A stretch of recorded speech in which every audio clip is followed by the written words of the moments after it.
اعتکاف کے فضائل اور مسائل قسط نمبر 3 متکلم اسلام حضرت مولانا محمد الیاس گھومن حفظہ اللہ۔ اعتکاف کی حالت میں جائز کام۔ نمبر 1 کھانا پینا بشرطے کہ مسجد کو گندا نہ کیا جائے۔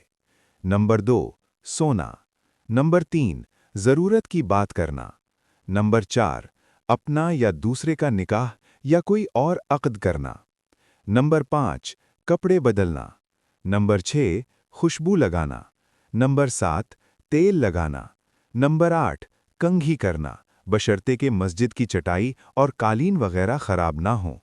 نمبر 9 مسجد میں کسی مریض کا معائنہ کرنا، نسخہ لکھنا یا دوا بتا دینا، لیکن یہ کام بغیر اجرت کے کرے تو جائز ہیں ورنہ مکروہ ہیں۔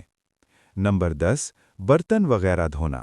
نمبر 11 ضروریات زندگی کے لیے خرید و فروخت کرنا بشرطے کہ سودا مسجد میں نہ لایا جائے، کیونکہ مسجد کو باقاعدہ تجارت گاہ بنانا جائز نہیں۔ نمبر 12 عورت کا اعتکاف کی حالت میں بچوں کو دودھ پلانا۔ نمبر 13 معتکف کا اپنی نشست گاہ کے ارد گرد چادریں لگانا۔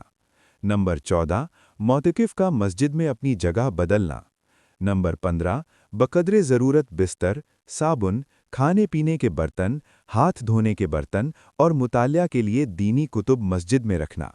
کتاب اعتکاف کورس صفحہ نمبر 21 اور 22۔